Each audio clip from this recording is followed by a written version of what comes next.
Você vai passar nele? Então tá. Gente, nós estamos estudando então, né, aqui finalizando o capítulo 6. E nós vamos começar aqui relembrando algumas coisas que nós vimos nesse capítulo, né, pra gente pegar o fio da meada. Vamos relembrar aqui. Nós começamos aprendendo que Jesus, ele é o pão da vida, né? Jesus, ele começa esse capítulo fazendo a multiplicação dos pães, né? Tem toda aquela multiplicação dos pães, e depois Jesus leva sobre as águas, acontece tudo aquilo. E aí a gente vê naquela multiplicação dos pães que Jesus estava fazendo um ato profético, né? Que a gente aprendeu naquelas aulas. Jesus estava falando ali que já estava começando a preparar o coração das pessoas para falar com elas, olha, eu sou o pão da vida. Ele estava ali meio que mostrando que o pão seria multiplicado, que ele seria o alimento para aquelas pessoas.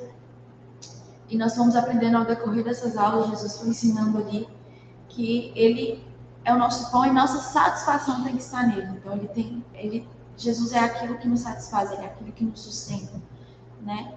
E nós aprendemos que isso, na verdade, só vai acontecer na nossa vida através da fé. Então, nós precisamos ter fé de que Jesus ele vai nos sustentar, de que Jesus ele é tudo aquilo que nós procuramos, né? Tudo aquilo que nós precisamos, nós podemos encontrar em Jesus. Então, por meio da fé, nós vamos encontrar essa satisfação em Jesus. E aí, nós começamos a ver, então, que a partir desse discurso de Jesus, algumas pessoas começaram a abandoná-lo. E porque as pessoas começaram a olhar para tudo aquilo que Jesus estava falando, Jesus estava basicamente falando para elas, olha, vocês têm que me amar acima de tudo, vocês precisam colocar toda a sua satisfação em mim. E as pessoas olharam para aquilo, como assim colocar minha satisfação em você? E começaram uma classe de pessoas, né, a abandonar Jesus. A primeira a gente viu lá nas aulas de Diego, que foram os religiosos. Né? E a gente viu por dois principais motivos, que foi a familiaridade. Então eles já estavam familiarizados com Jesus, comum com Jesus, eles viam a cara de Jesus o tempo todo e eles estavam acostumados com as coisas de Deus, acostumados com as coisas da Bíblia. Então quando Deus apareceu ali de verdade para eles, eles não reconheceram, porque eles eram familiares, mas eles não eram íntimos. Então eles não acompanhavam esse mover de Deus. E também tinha a dureza de coração, né? Nós vimos que Jesus está batendo na nossa porta, ele está batendo na porta do nosso coração e nós precisamos deixar Jesus entrar.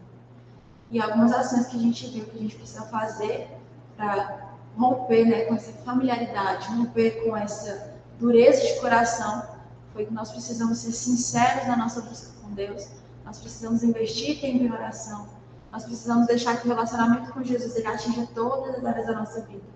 Nós precisamos ser intensos com Jesus, intensos nos nossos relacionamentos.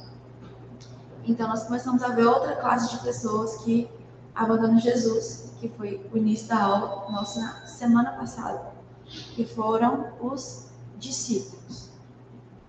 Minha voz está por água abaixo.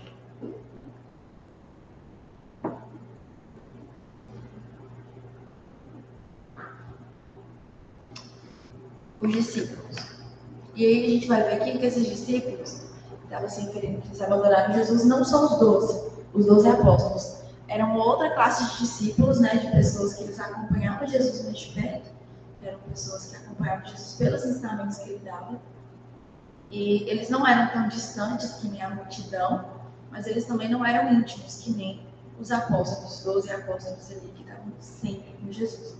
Então, essas classes de pessoas que nós começamos a estudar na semana passada, que eles abandonaram Jesus.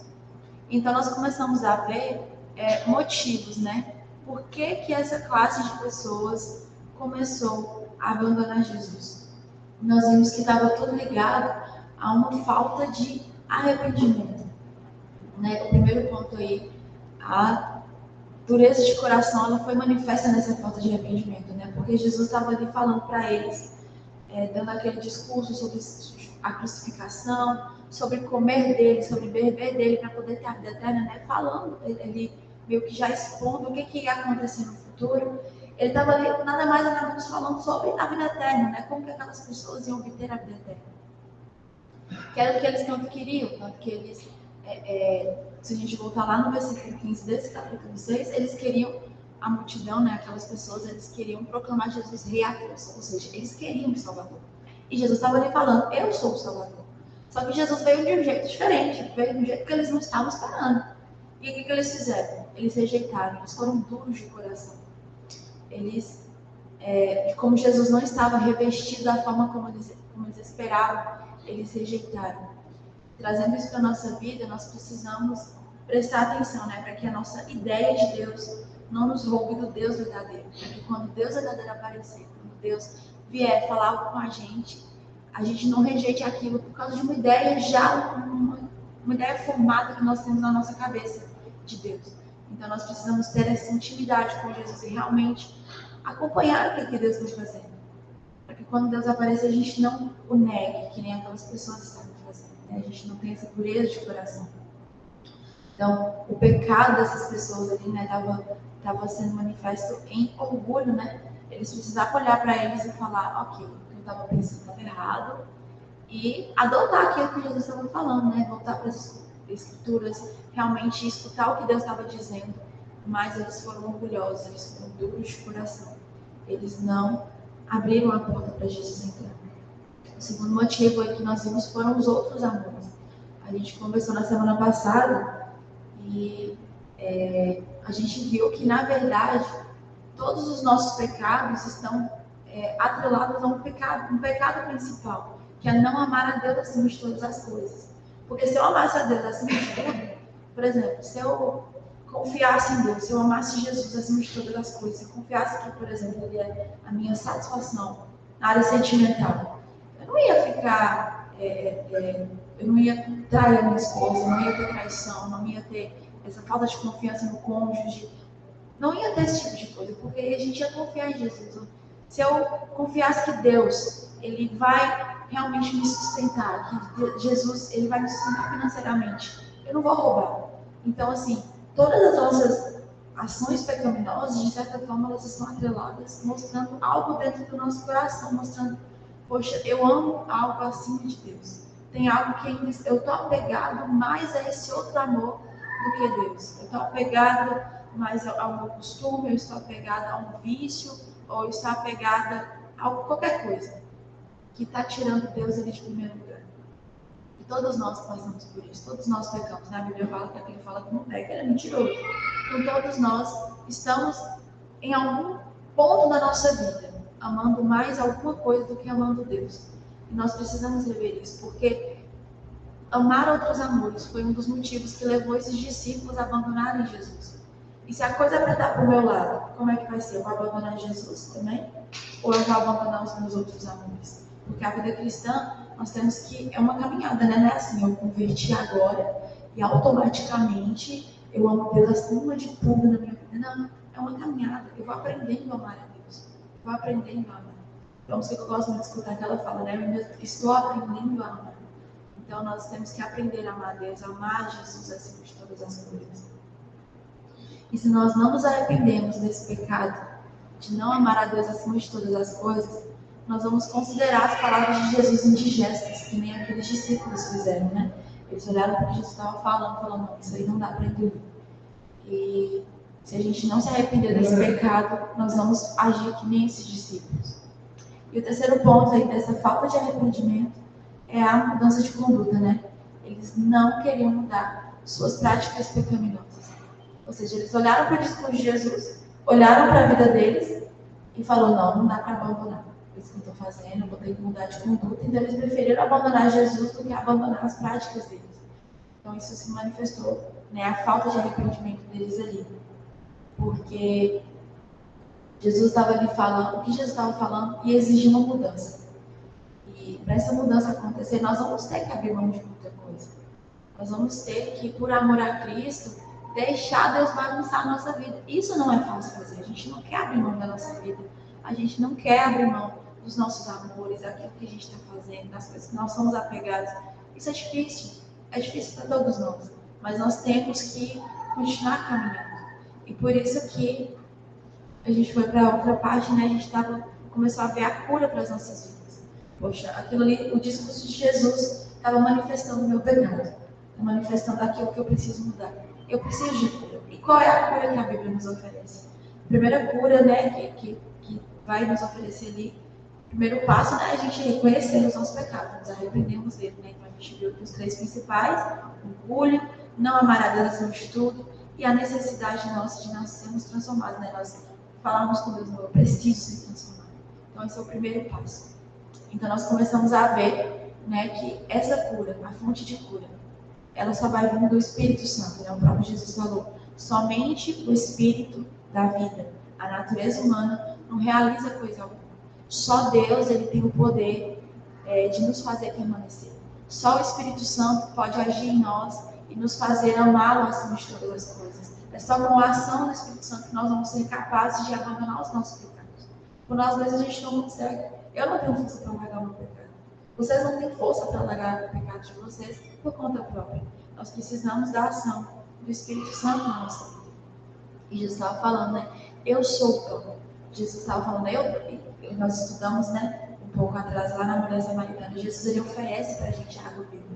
Essa água que a gente precisa, o Espírito Santo, né? Jesus, ele vai oferecer para a gente. Então, a primeira coisa que nós temos que fazer é nos achegarmos a Jesus. Ok, eu reconheci meu pecado, Jesus me perdoa. Jesus me ajuda, Jesus, eu não tenho força. A gente reconhece e fala: Deus, eu não tenho força. Eu não consigo sozinho. Eu preciso da sua ajuda. E aí a gente vai deixando o Espírito Santo trabalhar na gente. E não é fácil, gente. Quando a gente fala assim: Deus, eu preciso da sua ajuda para abandonar o pecado. Aí você fala isso porque é assim mesmo. Não é assim que acontece, não. Pode ser que aconteça. Mas a maioria das vezes, o mais comum que seja é um processo. Aos poucos, no dia a dia, o Espírito Santo vai nos dando a força e vai nos ensinando a largar esses pecados, a largar essa conduta, a realmente nos tornarmos pessoas de um caráter transformado, pessoas parecidas com Jesus. É um processo, nós precisamos todo dia, nos achegarmos a Jesus. Lá em Romanos, a gente viu, né, em Romanos, no capítulo 8, o verso 10 e o verso 11, estava falando, né, que o Espírito que ressuscitou Jesus dos mortos, ele habita dentro de nós também. Então, esse poder que ressuscitou Jesus, ele tem poder de nos dar vida também na nossa natureza caída. É esse poder que ressuscitou Jesus, que é aqui, o próprio Espírito Santo. E nós vimos, né, que nós precisamos nos apegar a isso, nós precisamos nos apegar, ter fé, realmente não. Existe um poder, existe uma força que vem de Deus, que vai me fazer largar esse pecado, que vai me fazer andar em santidade. E é nesse poder que eu tenho que me apegar. O poder que ressuscitou Jesus dos mortos habita dentro de mim. Eu preciso ter fé nisso. Não é simplesmente, o Espírito Santo habita em mim. Não, o Espírito Santo, gente, todo poderoso, ele habita dentro de mim. Isso é motivo de alegria. Ele habita dentro de mim e é por meio do poder dele. Através do poder dele, eu vou vencer. Eu vou vencer o pecado. Eu vou vencer, eu vou conseguir ser igual a Jesus. Um dia eu chego lá. É um processo. E aos poucos, né? Jesus, esse Espírito Santo, ele vai fazer a gente chegar lá. Mas a gente tem que ter fé. Nós precisamos crer que realmente o Espírito Santo, ele tem esse poder. E também nós vimos, a segunda coisa, né, que nós vimos sobre essa cura, são as palavras de Jesus, né? Ele falou: e as palavras que eu lhes disse são Espírito e vida. E aí a gente viu, né? Então, o que Jesus fala, as palavras que Jesus nos diz, igual esse discurso que Jesus estava falando ali para aquelas pessoas, não era para trazer condenação. Não era para isso. Até porque ele fala, né? O mundo já está condenado. Condenados vocês já estão. Eu não estou aqui para trazer condenação. Eu estou aqui para trazer cura. Eu estou aqui para trazer vida. Então, Jesus estava ali oferecendo. As palavras que Jesus estava falando era para trazer um confronto, para as pessoas enxergarem os pecados delas e falar: eu preciso de um Salvador. Nós só somos salvos no dia que nós reconhecemos que nós somos pecadores e precisamos de um Salvador. Então, era isso que Jesus estava falando ali. Era isso que Jesus estava trazendo. E essas palavras que Jesus fala, a palavra de Deus, a Bíblia, isso que vai gerar vida dentro de nós, né? Só que Jesus continua falando lá: mas alguns de vocês não creem em mim. Pois Jesus sabia desde o princípio quem não acreditava nele e quem ele ia trair. Ou seja, Jesus estava falando aqui da necessidade de nós crermos, novamente voltando lá na fé, né?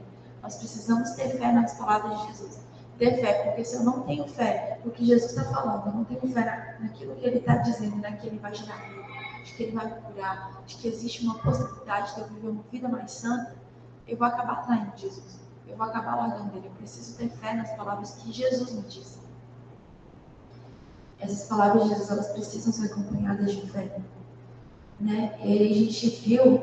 Deixa eu ver. Então, a gente recorreu lá a Hebreus, no capítulo 12, no versículo 1 ao 7.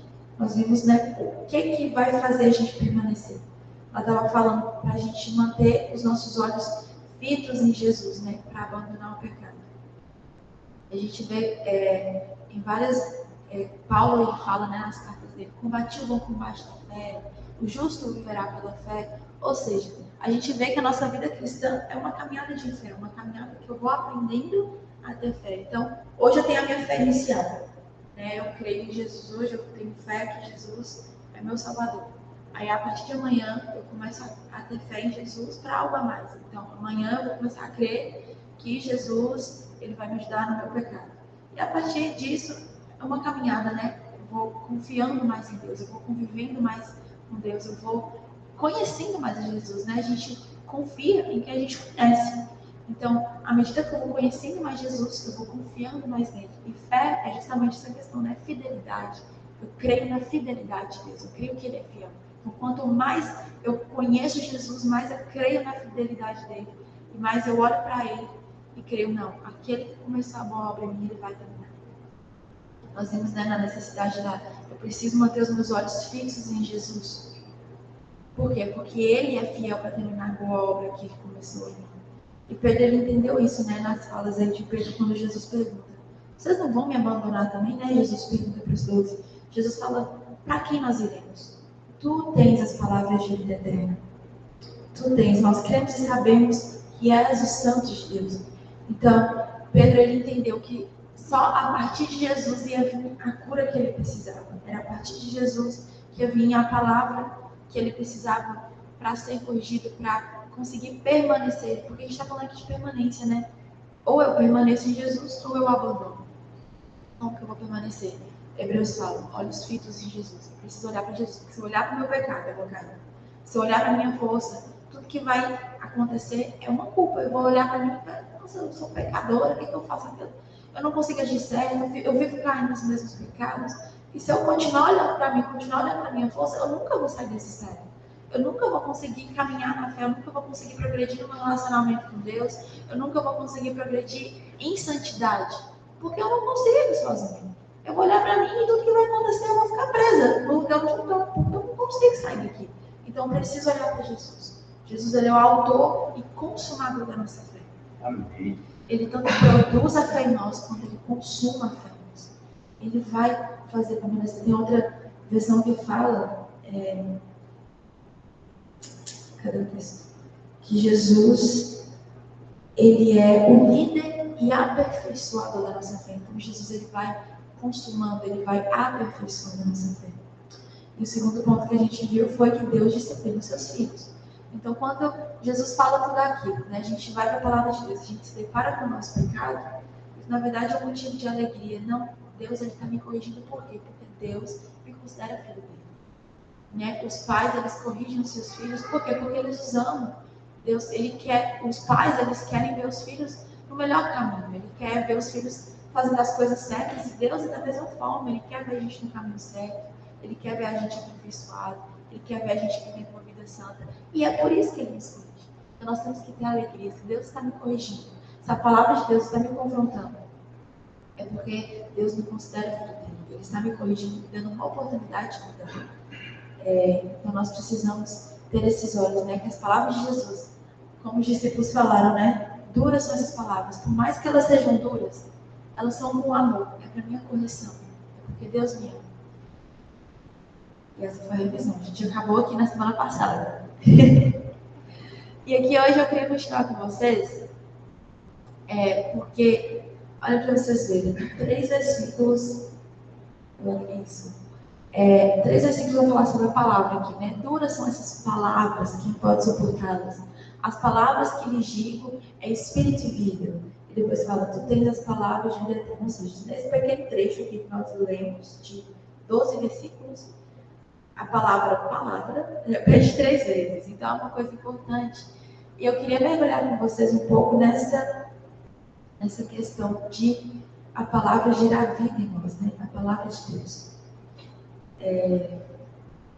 Nós vamos ver aqui que vai ser necessário um amor pela palavra de Deus. Lá em Salmo, pode falar, no Salmo, no capítulo 119, no versículo 103, está falando assim, ó, como são doces para o meu paladar as tuas palavras, mais que o mel para a minha boca. E aqui a gente vê um antagonismo, né? Enquanto os discípulos estão falando que as palavras de Jesus são muito duras, o salmista está falando que a palavra de Deus é mais doce do que o mel. A gente para para ver qual que é a verdade, né? Como que está assim? E a gente vai ver aqui que, na verdade, é a questão da perspectiva. Acho que foi isso, né? A perspectiva que eles estavam olhando. Né? Os salmistas, eles enxergavam os benefícios da palavra de Deus. E aqui eu queria trazer com vocês algumas coisas que eles falam, né? Então a gente vai ver que são 2 modos distintos de ver a palavra de Deus. E nós vimos, né, que as palavras de Jesus, a gente acabou de revisar, apesar de serem duras, elas são com muito amor. Né? Mas o salmista ele vai trazer exatamente essa perspectiva, né? O quão bom é ser corrigido por Deus. Por isso que ele considerava as palavras de Deus tão doces, né? Mais doces do que o mel. Porque ele considerava o benefício da correção do Senhor. Esses discípulos, eles apenas olhavam para Jesus como se Jesus estivesse jogando culpa em cima deles. Mas o salmista olhava e falava, não, Deus está me corrigindo, porque essa palavra vai gerar um aperfeiçoamento em mim. Então ele olhava com esses olhos. E a gente vai ver aqui, né? Por exemplo, lá no versículo 1, 2 e 5, acho que está errado aqui, essa referência vai na Salmo 119, está falando. Como são felizes os íntegros, os que seguem a lei do Senhor. Como são felizes os que obedecem a seus preceitos e o buscam de todo o coração. Meu grande desejo é que minhas ações sempre reflitam os teus decretos. Então, esses salmos, ele está mostrando ali, né, o salmista, ele mostrando essa felicidade, né, da lei do Senhor, da palavra de Deus, porque essa palavra, ela vai trazer a correção necessária, né? Como são felizes os que obedecem os seus preceitos. Meu grande desejo é que minhas ações sempre reflitam os teus decretos. Então, o salmista estava olhando ali e falando, essa palavra de Deus, ela vai transformar o meu agir. Então, que as minhas ações sempre reflitam os teus decretos. Ele queria ser transformado pela palavra de Deus. O salmista, ele queria. E aqui a gente vai ver alguns pontos que eu trouxe. O primeiro que a gente vai ver aí, dos benefícios, né, da palavra de Deus, é que ele mantém pura a nossa conduta. Vamos abrir lá no Salmo 119 para a gente ver. Salmo 119. Primeiro versículo aí, versículo 9. O maior capítulo da Bíblia, né? Salmo muito grande. E ele é todo sobre a palavra de Deus. O maior capítulo da Bíblia é falando sobre como a palavra de Deus é legal. Tipo, a Bíblia se auto-exaltando a si mesma. É muito legal isso. E o versículo 19, né? O 9 está falando, como pode um jovem manter pura a sua conduta? Aí ele mesmo responde, vivendo de acordo com a tua palavra.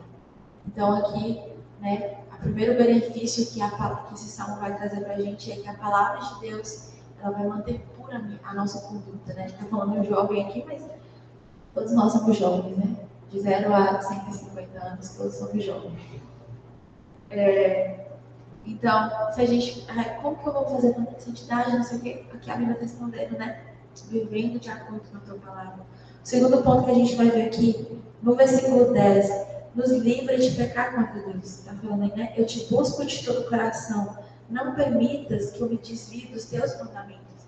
Então, quando eu estou alinhada, quando eu estou buscando ali os mandamentos de Deus, né? Quando eu estou alinhada com os mandamentos de Deus, isso vai me livrar de me desviar dos caminhos de Deus, vai me livrar de pecar contra Deus. Nós buscamos a Deus de todo o coração. Lá no versículo 92, vai falar para a gente que a palavra de Deus vai nos livrar de nós sermos consumidos pelo nosso sofrimento. Abre aqui, no versículo 92. Se a tua lei não fosse o meu prazer, o sofrimento já teria me destruído. Quantas vezes a gente está triste, o que a gente faz? Eu quando eu estou triste, eu gosto de abrir minha Bíblia na missão, porque a Bíblia tem palmas, é muito consolador, né? A gente está triste, está passando por um momento difícil, o que a gente faz? Abre a Bíblia, abre a palavra de Deus, busca ali um consolo. E eu já perdi a conta de quantas vezes a palavra de Deus foi consolo na minha vida. De quantas vezes eu me senti perdida, ou me senti triste com alguma coisa, e quando eu abro a palavra de Deus, vem aquele refrigério, vem aquele consolo, vem aquela sustentação, sabe? Então a palavra de Deus, o próprio Salmo está falando aqui, ele vai nos livrar de sermos consumidos pelo sofrimento. Então às vezes você está aí sofrendo muito, passando por um momento difícil, se apega à palavra de Deus. A palavra de Deus, ela tem resposta para toda a nossa vida. Eu amo isso na Bíblia. Qualquer coisa, de qualquer assunto que a gente procurar, tem na Bíblia. É incrível, é incrível. Tudo que o povo vai descobrir de novidade hoje, a gente vai para a Bíblia, já tem na Bíblia. A Bíblia é incrível. Então ela livra a gente de ser consumido no nosso sofrimento. O versículo 98 vai estar falando que a palavra de Deus torna a gente mais sábio. Deixa eu ler. Os teus mandamentos me tornam mais sábios que os meus inimigos, porquanto estão sempre comigo. Então, quando os mandamentos de Deus estão, as palavras de Deus, né, estão com a gente, isso vai tornar a gente mais sábio. Então, se a gente está aí meio perdido na vida, meio lelé da cabeça, assim, não raciocinando muito, a palavra de Deus está aí para nos dar sabedoria, para nos guiar, para nos dar o discernimento. Que até o próximo ponto, no versículo 99, vai falar para a gente que a palavra de Deus, ela nos dá o discernimento. Tenho mais discernimento do que todos os meus mestres, pois medito nos teus testemunhos. Então, quando nós meditamos nas palavras de Deus, nós meditamos na Bíblia, a gente tem um discernimento. Lá na história de Jó, né, quando a gente pega os amigos de Jó, vários deles falavam um monte de coisa com Jó, não sei o que, só que o mais sábio que tinha lá era o último a falar, se não me engano, ele foi o último a falar com Jó, ele era o mais jovem. Ele mesmo falava, ele falou, né, eu sou mais jovem aqui, mas eu sou mais sábio. Acho que ele falou isso mesmo, né?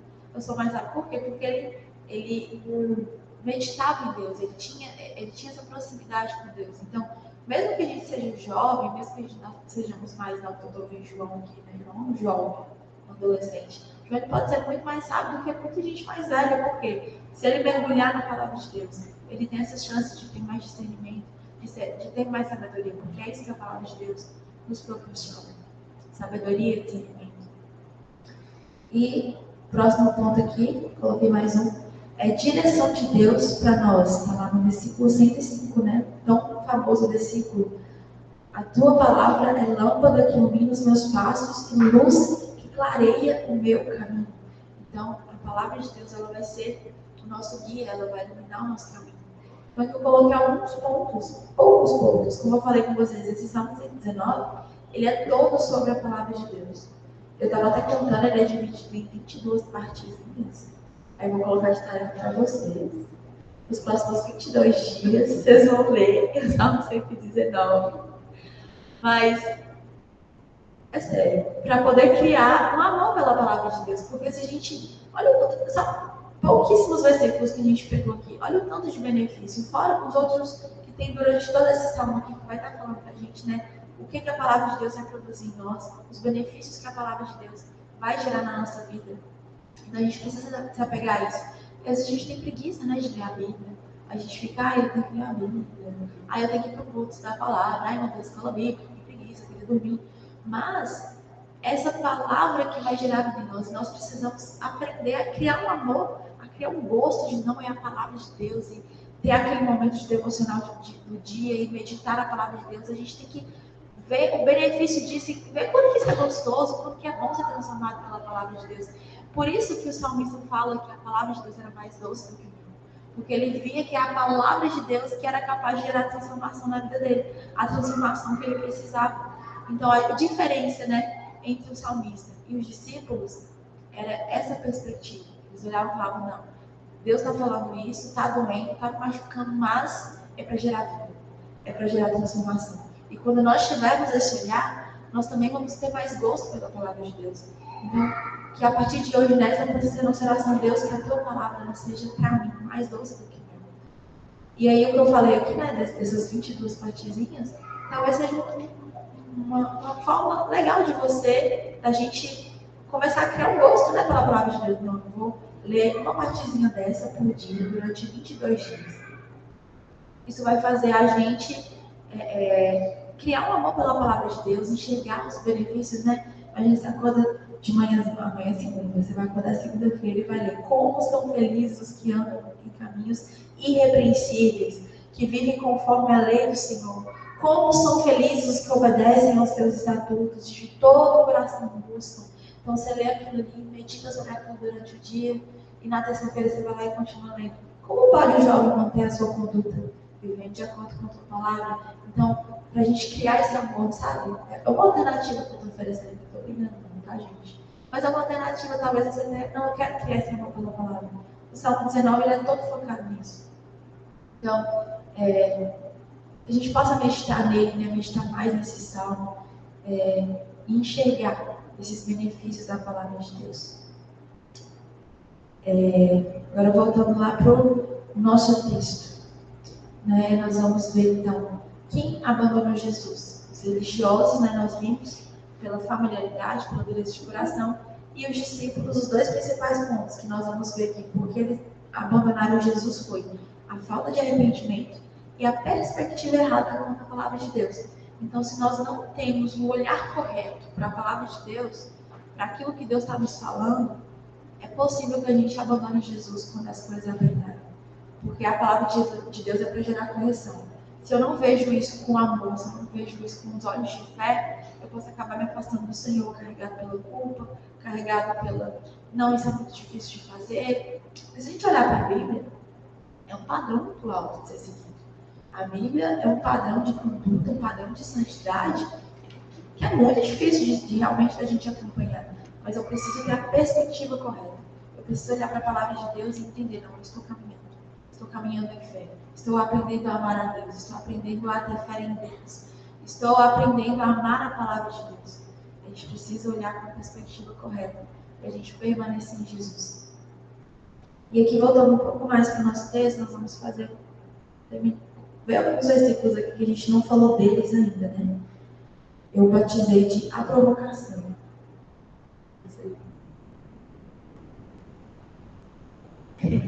A provocação no versículo 61 e 62, porque Jesus está falando assim para eles. Depois que eles falam, né, que duras são as palavras de Jesus, continua no versículo 61. Sabendo em seu íntimo que os seus discípulos estavam se queixando do que ouviram, Jesus lhes disse: isso os escandaliza? Que acontecerá se vocês virem o Filho do Homem subir para onde estava antes? Quando eu li isso aqui, eu imagino, eu posso estar errado, vocês podem discordar de mim, tá? Vocês podem me falar se vocês acham que eu estou errado. Mas eu acho que Jesus estava provocando eles, tipo assim, vocês estão escandalizados com isso aqui que eu estou falando. E no dia que vocês me verem subindo para o céu, vocês vão ficar como? Aí eu até coloquei aí, Jesus. Depois que apareceu. Então Jesus provocando ali. E se for verdade o que eu estou falando?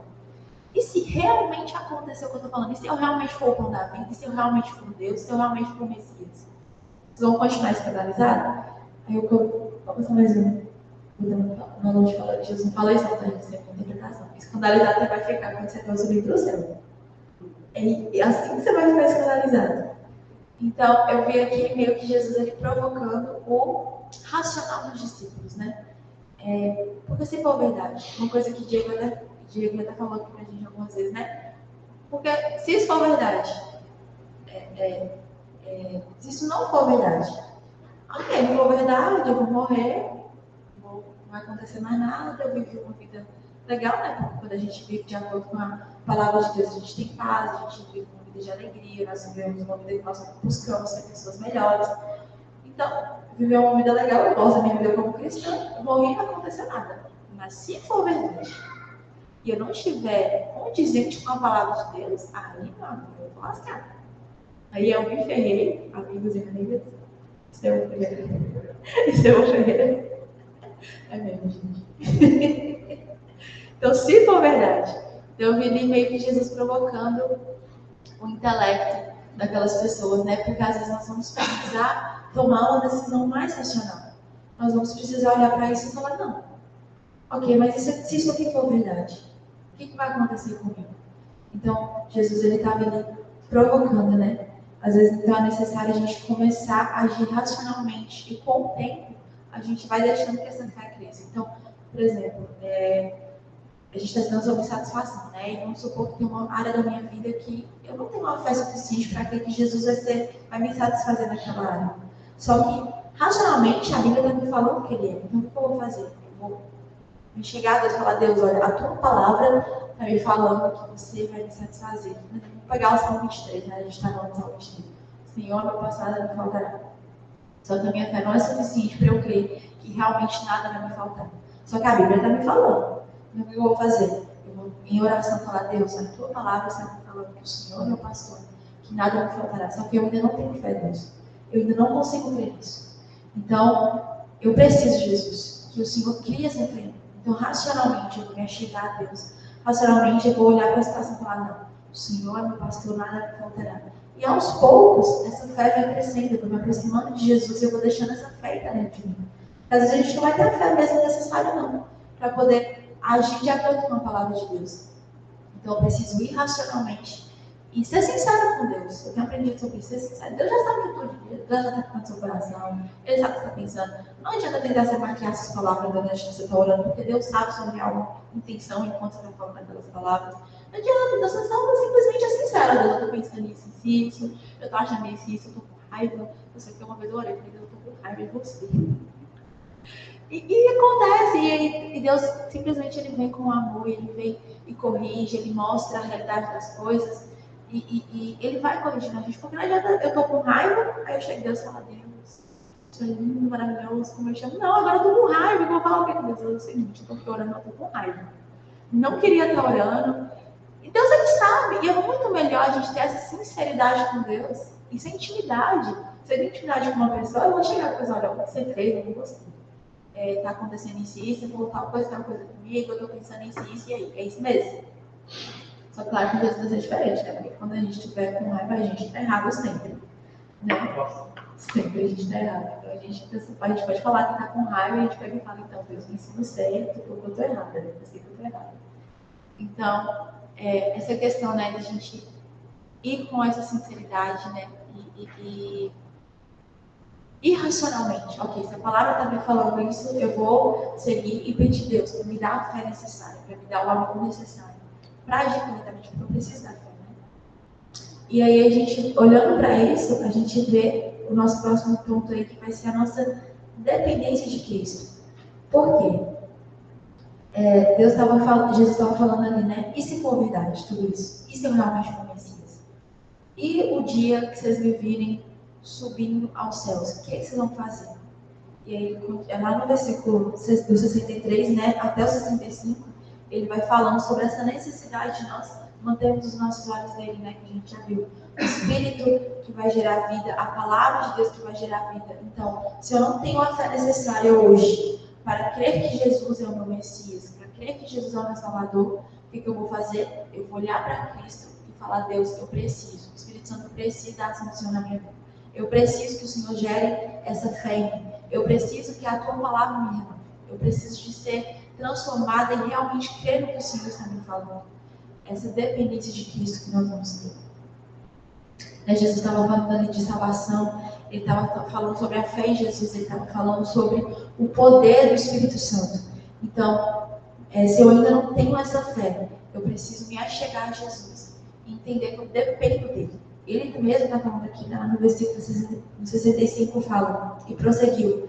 É por isso que ele disse que ninguém pode vir a mim, a não ser que isto lhe seja dado por mim.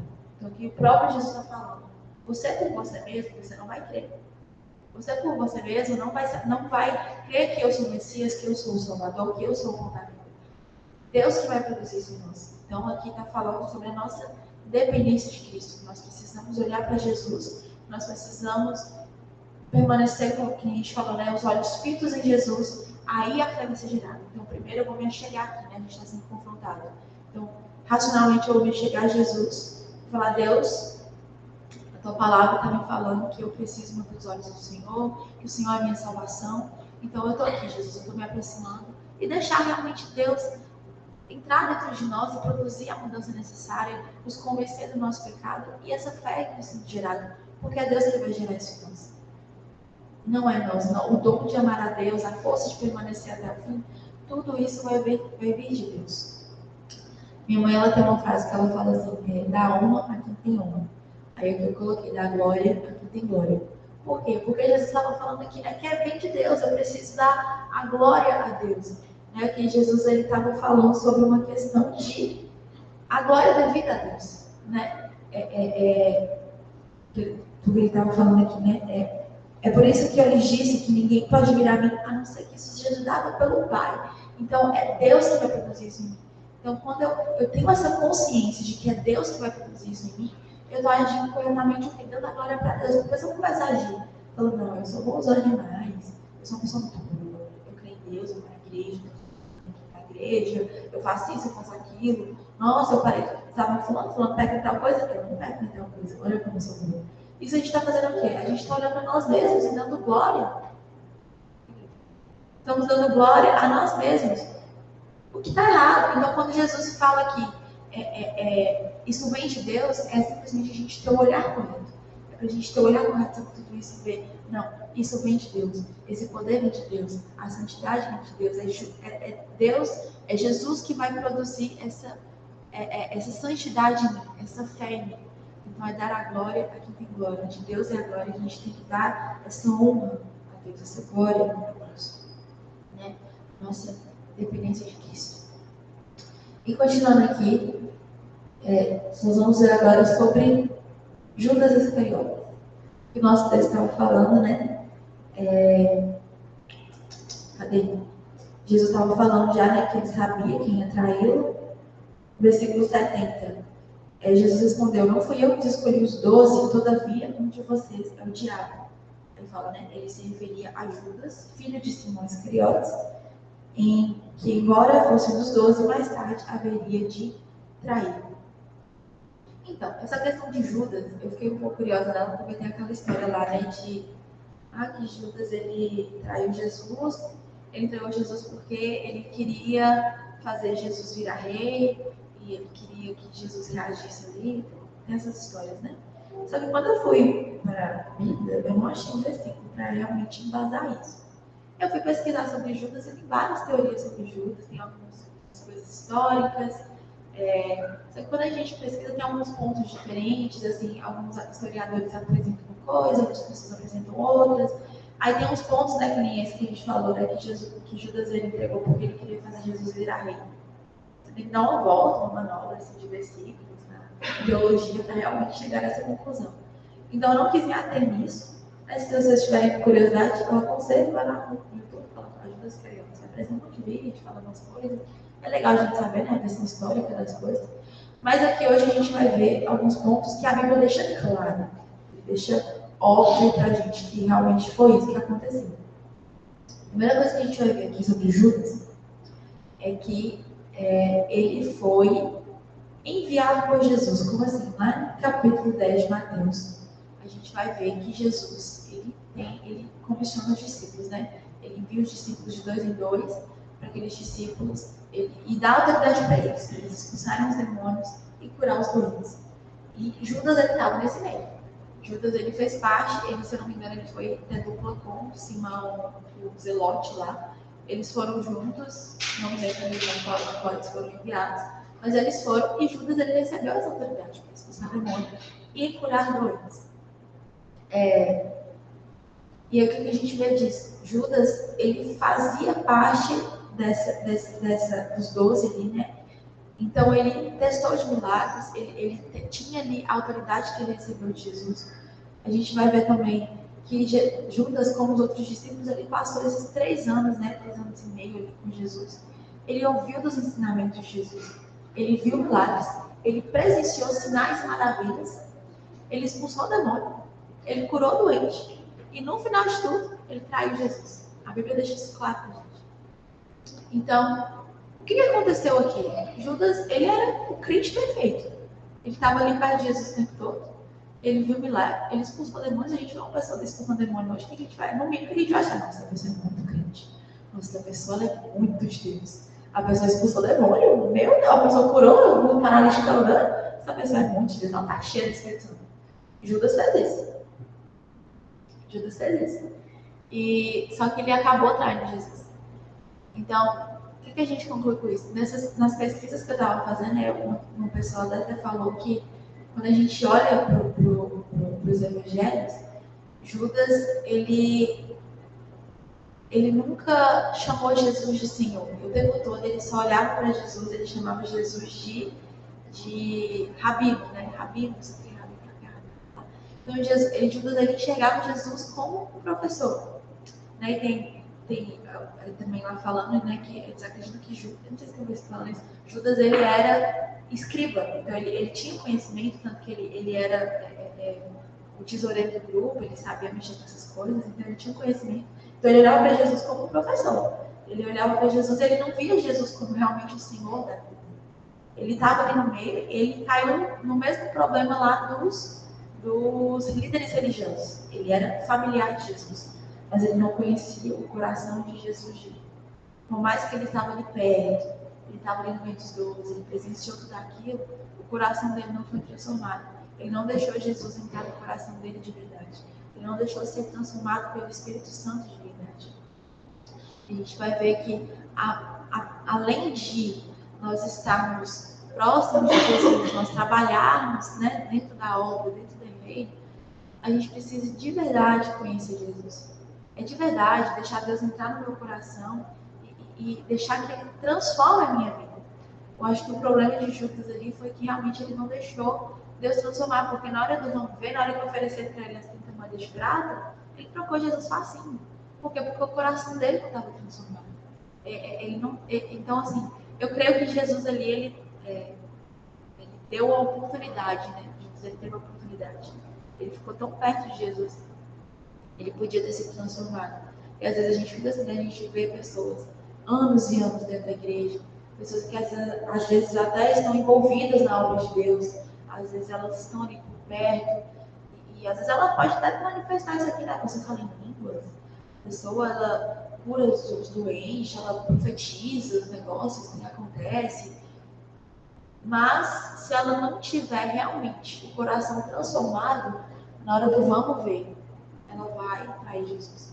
O mais importante não é ter o dom, o mais importante não é eu saber a Bíblia de cabo a rabo, os versículos tudo é decorado. O mais importante não é isso. O mais importante é eu realmente ter um coração transformado por Deus, ter um coração que foi regenerado pelo Senhor, porque é isso que vai me fazer permanecer. Porque na hora que aparecer a proposta, aí eu não vou para Jesus, que nem aconteceu com Judas. Continuando aqui nessa pegada, né, eu preciso conhecer. No próprio versículo 69, aqui que a gente está estudando aqui, né, Pedro estava falando: Senhor, para quem iremos? Tu tens as palavras de vida eterna. Nós cremos e sabemos que és o Santo de Deus. Tem a versão aqui que eu gosto, né, que ela falou: nós temos crido e conhecido que tu és o Filho de Deus. Então, aqui estava falando sobre conhecer, né? Falando sobre conhecer realmente que Jesus, ele é o Cristo. Nós precisamos conhecer a Deus. E eu queria até meditar com vocês na palavra lá de Mateus, no capítulo 7, no versículo 21 e 23. Eu acho que isso já foi um texto até bem falado aqui na nossa escola. Mas a gente vai dar uma olhadinha para de novo, porque se encaixa aqui no nosso contexto. Mateus 7, 21 e 23. Eu vou ler aqui. Está falando assim: nem todo aquele que me diz Senhor, Senhor, entrará no reino dos céus, mas apenas aquele que faz a vontade do meu Pai que está nos céus. Muitos me dirão naquele dia: Senhor, Senhor, não profetizamos em teu nome? Em teu nome não expulsamos demônios e não realizamos muitos milagres? Então eu lhes direi claramente: nunca os conheci. Afastem-se de mim, vocês que praticam o mal. Aqui, gente, eu coloquei aqui, né? É um grupo de pessoas que elas eram igual Judas. Elas trabalhavam para Deus, mas não mantinham um relacionamento de intimidade. O que Jesus estava apontando para eles aqui, gente? Eram pessoas que, está falando, né? Nós profetizamos em teu nome. Em teu nome nós expulsamos demônios, nós realizamos milagres. Que nem Judas, né? Eles fizeram tudo isso. Só que aí Jesus vira para eles e fala, eu nunca os conheci. E lá no versículo 69, né? Que a gente lê em João. Nós temos crido e conhecido que tu és o Cristo, o Filho de Deus. Então, o que isso aqui está apontando para a gente? Que a gente ter intimidade com Jesus é mais importante do que a gente trabalhar para Jesus. Eu preciso me aprofundar no relacionamento com Deus. Eu preciso realmente conhecer a Deus. Deus, a gente está estudando, eu achei também para a pessoa que a gente está estudando no livro de jovens, tem que a ver com o que a gente está estudando aqui na escola bíblica, que não foi coisa programada, mas a gente estava estudando lá, né? O mais importante da nossa vida, nós estamos estudando sobre o propósito. E o propósito primordial pelo qual Deus nos criou foi para o relacionamento. Então, Deus, por mais que seja muito, é um privilégio muito grande, é uma honra muito grande, e Deus permite que nós trabalhemos na obra, que nós façamos coisas para Deus, que nós participemos da grande comissão, que a gente prega o evangelho, que a gente faça discípulos, que eu trabalho dentro da casa de Deus, que eu faça as coisas dentro da igreja. Isso é privilégio, isso é muito bom, e a gente realmente tem que se empenhar em fazer isso, mas isso não é o mais importante. O mais importante, o principal motivo pelo qual nós somos criados por Deus é para nos relacionarmos com Ele, é para a gente realmente cumprir o Mateus 6,6, que é para entrar dentro do meu quarto e ficar em secreto com Deus. É para isso que nós somos criados. Esse é o motivo principal pelo qual nós estamos aqui nessa terra. Conhecer a Deus e deixar que Ele realmente Ele conhecer a gente, né? Deus já nos conhece, mas aqui está falando nesse sentido de relacionamento. Eu só vou conhecer uma pessoa de verdade, né? Conhecer os sonhos dessa pessoa, os gostos dessa pessoa, quem essa pessoa ela é no íntimo dela, o relacionamento. E é isso que está falando aqui, né? Mateus 7, 21 está falando, eu nunca os conheci. Então eram pessoas que elas tinham dons. Elas, de certa forma, elas estavam presentes na vida do corpo de Cristo, elas eram ativas dentro das atividades dentro do reino, elas tinham serviço, elas trabalhavam, estavam em um ambiente de igreja, porque elas estavam expulsando demônio, realizando milagre, profetizando. Elas estavam inseridas nesse contexto que nem a gente está aqui também. Só que elas não conheciam Jesus de verdade. Jesus nunca as conheceu. Por quê? Porque elas não tinham um relacionamento íntimo. Eles não eram íntimos no seu relacionamento. E Jesus virou para eles e falou, afaste de mim vocês, praticam mal, porque eu nunca os conheci. Então a gente tem que refletir, né? É muito bom a gente trabalhar com Deus. Eu estou falando que você não pode fazer isso, que você não deve fazer isso. Muito pelo contrário, a Bíblia vai falar nesse livro 11 que é um privilégio trabalharmos para a obra de Cristo. Só que no dia final, no juízo final, no dia que Jesus ele te encontrar, você encontrar Jesus, será que nós vamos fazer parte dessas pessoas? Que Jesus virou e falou, nunca os conheci? E é o mais simples a gente entrar dentro do nosso quarto, fechar a nossa porta, orar ao nosso Pai. Eu acho que isso acaba sendo, é simples, né? Mas acaba sendo mais difícil, por quê? Porque é nesse momento que nós somos confrontados. É quando eu abro a Bíblia para ler, quando eu abro a minha boca, quando eu vou orar, é nesse momento que Deus me confronta. É nesse momento que eu sou confrontada com os meus pecados. E a gente foge disso, porque a gente quer ficar confortável, né? E acaba que o serviço na igreja pode, muitas na igreja, né? Qualquer serviço, ele pode acabar servindo como um escape. Então, eu não quero me relacionar com Deus, eu não quero ser confrontada com coisas, eu vou trabalhar. Eu vou sair fazer postinho, vou sair fazer tudo, não sei o que, porque eu não vou nem ter tempo de ouvir o que Deus está falando comigo. Eu não vou nem ter tempo de ser confrontada. Então, isso pode acabar servindo como escape. Isso aqui é muito importante para a gente, né? A gente está aqui no ambiente de igreja, nós que estamos, né, nesse ambiente de familiaridade, que a gente pode acabar caindo nesse caminho, né, de sermos familiares apenas de Jesus. Nós temos que prestar atenção. O meu serviço para Deus, a gente está estudando também no grupo de jovens, o meu serviço para Deus, o que eu faço para Deus, tem que ser um reflexo de quem eu já sou. Um reflexo da minha intimidade com Deus, um reflexo do meu amor por Deus. O meu amor a Jesus tem que ser primordial, em primeiro lugar. E as outras coisas, o serviço que eu estou fazendo, o que eu faço para Deus, né, um propósito que eu vou cumprir na minha vida, de questão de o que eu tenho que fazer no mundo, tudo isso vai ser um reflexo da minha intimidade com Deus. Enquanto eu estou íntima com Deus, sendo transformada, tendo meu caráter transformado, tendo as minhas atitudes transformadas pelo Senhor, sendo uma pessoa mais santa, conhecendo mais a Deus, à medida que eu estou caminhando nisso tudo, Deus vai me revelando o resto. Olha, pastor, você está muito íntima de mim. Agora, não vai virar crente não. Estou vendo aqui que você está caminhando comigo, muito íntima. Agora eu quero que você seja pastora da igreja do Evangelho Quadrangular. Então, quando ele está caminhando, aí Deus vem e mostra para ela, olha, faz isso, faz aquilo. Eu estou fazendo isso aqui agora na terra. Deus tem que estar fazendo alguma coisa. Então, quando a gente está próximo de Deus, a gente vai vendo, né? Então, Deus está fazendo isso, Deus está fazendo aquilo. Ok, então eu vou lá por amor a Deus, eu me envolvo naquilo. Por amor a Deus, eu me envolvo naquilo. Por amor a Deus, por amor ao meu irmão, eu vou lá e expulso o demônio. Eu vou lá e curo alguém, eu vou lá e profetizo por amor.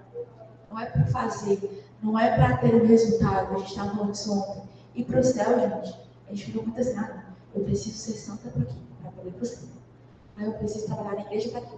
Para ir para o céu. E para o céu virou resultado para a gente.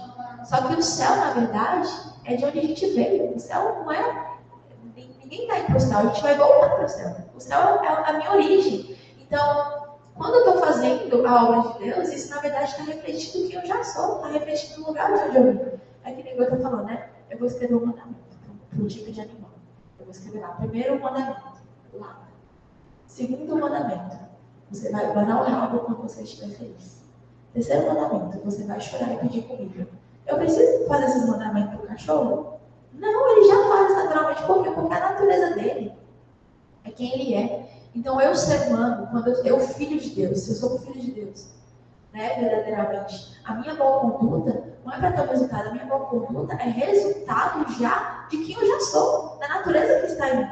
Então, se eu vim de Deus, se eu sou de Deus, se eu sou nascida de novo, tudo isso que eu faço, na verdade, é um resultado de quem eu já sou. Não é para produzir um resultado de eu vou para o céu, eu vou fazer isso aqui para o céu. Depois a Bíblia própria fala, não é por obras que nós somos.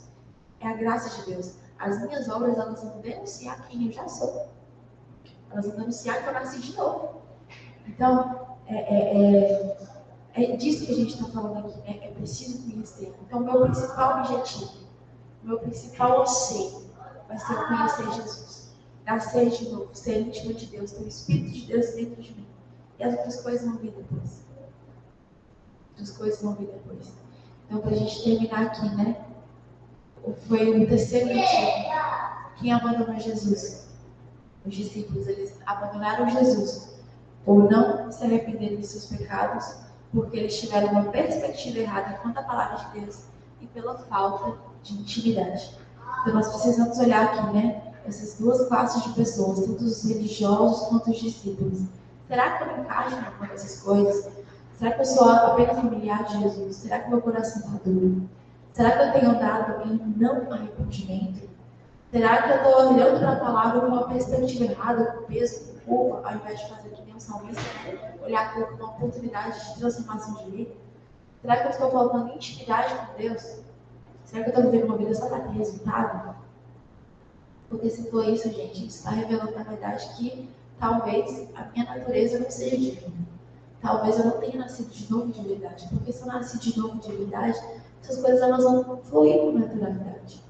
O que a gente precisa fazer é ficar perto de Jesus. A gente fica caçando, né? O que eu preciso fazer? Tudo que você precisa fazer é ficar perto de Jesus. Jesus só quer você. Tudo que a gente precisa querer é Deus, é a presença dele, e ficar próximo de Jesus. Porque é impossível a gente ficar próximo dele e não sermos transformados. É impossível a gente ficar perto de Jesus e não amar o próximo como a mim mesmo. E realmente não amar a Deus, as todas as coisas numa caminhada. Quanto mais eu vou conhecendo Jesus, mais isso vai se tornando uma realidade em mim. Mais eu vou amando a Deus, mais o amor vai se tornando algo natural para mim. Mais todas essas, né, as boas obras, elas vão sendo naturais para mim. Por quê? Porque é quem eu sou. Faz parte do meu novo nascimento, eu nasci de novo, eu tenho o Espírito Santo e os frutos brotam, né? A gente fala isso, né? O fruto ele não é forçado, o Espírito Santo vai produzir. Então, às vezes a gente olha para tudo isso e fica assim, o que eu preciso fazer? Tudo que a gente precisa fazer assim, tipo de Jesus, e deixar que o Espírito Santo produza esses frutos em nós. Nós precisamos de ser íntimos com Jesus. E para finalizar, né, eu vou ter aqui Pedro abraçado com Jesus. Só tu tens as palavras de vida eterna. A minha salvação, a minha vida eterna, a minha vida verdadeira, ela vai vir de uma comunhão com Jesus. Eu preciso olhar para Jesus e ter comunhão com Ele, regozijar na presença dEle, realmente amá-lo e ficar ali no secreto e realmente só amar Jesus. É tudo que a gente precisa fazer, é buscar amar Jesus, ser apaixonado por Ele, que as coisas vão vir. E quando eu mantenho os meus olhos em Jesus, a vida eterna ela passa a ser produzida dentro de mim. Os frutos vão passar a vir. Então, e tudo aquilo, né? A dor de coração ela é curada. Se eu antes eu não me arrependi, agora eu vou me arrepender. Se antes eu não conseguia viver uma vida santa, agora eu vou viver cada dia mais santo. Por quê? Porque eu estou próximo de Jesus, eu estou em um relacionamento íntimo. E as palavras de vida eterna de Jesus estão realmente gerando vida dentro de mim. Amém? É isso. Acabou nossa aula. Não tem mais nada a dizer, hoje você está calado, não falou nada, você vai falar. Nós finalizamos o capítulo 6, na próxima aula nós vamos... Tem outra? Ali. Você virar para falar. Vou parar de virar. Amém. Glória a Deus. Eu estava aqui deliciando com as palavras que eram, né? E eu estava lendo a palavra de Deus, e aí uma coisa que me chamou muita atenção, que a palavra dizia assim: aquele que encobre as suas transgressões nunca prosperará. Aí eu comecei a pensar, quais as minhas transgressões? E o que eu quero prosperar? Eu falei, qual é o meu estilo de vida? Como eu estou vivendo? Será que eu estou sendo um crente do evangelho raso? Ou estou vivendo de acordo com as minhas perspectivas? Ou se eu estou agradando a Deus? Aí uma das coisas que me chamou a atenção, eu falei assim, em que eu quero prosperar? No conhecimento da palavra, na intimidade com Deus, em servir a igreja. Né? E uma das coisas que eu fiquei tão assim, porque Deus falou comigo assim, ó, você precisa melhorar, você precisa crescer. Conhecer e prosseguir em conhecer. É como ela diz, ter intimidade com Deus, ter um relacionamento com Deus. Não é as atividades, o ativismo, é que vai me trazer para perto de Deus. Mas sim a comunhão com Ele. Quando eu vou fazer algo, ou que eu tenha que resolver a questão, eu tenho que perguntar a Deus como eu devo fazer. Isso eu estou sendo direcionado, cheio do Espírito Santo, para eu poder fazer, não de acordo com a minha vontade, mas segundo a vontade de Deus, para que nós possamos a cada dia estar crescendo para o objetivo para o qual nós fomos chamados, para fazer a diferença. E hoje, com essa palavra que era, ainda estou aqui só pensando no que Deus tem falado comigo, né? E eu creio que grandes coisas Deus tem para fazer nas nossas vidas. Porque Ele nos chamou para poder fazer, quando Ele disse aqui, ó, na última...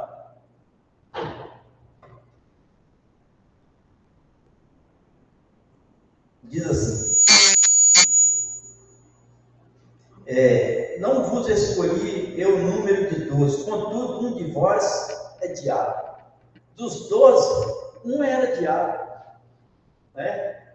Então, querido, hoje, nós temos que ter muito cuidado. Se nós estamos agradando a Deus ou agradando a nós mesmos. Como é que nós estamos, que tipo de evangelho eu estou vivendo? Que agrade a minha esposa, que agrade meus filhos, que agrade a minha comunidade, que agrade a igreja, mas será que está agradando a Deus? Isso aí eu tenho que fazer uma reflexão, porque eu não quero ouvir o que ela acabou de dizer aqui, ó, Jesus vai dizer, eu nunca te conheci. Mas eu fiz tanto, trabalhei tanto, pelejei tanto, Mas com que intuito eu estava fazendo? Com qual critério que eu estou usando para poder alcançar esse objetivo? Para satisfazer o meu ego como cristão, eu tenho que trabalhar, eu tenho que fazer isso, eu tenho que fazer aquilo, né? Ou com o intuito de agradar a Deus. Então, isso foi uma coisa que me impactou, né? Que eu aprendi na aula de hoje, que eu fiz uma reflexão. Que Deus nos abençoe com a aula de hoje, que nós possamos ter aprendido mais e mais.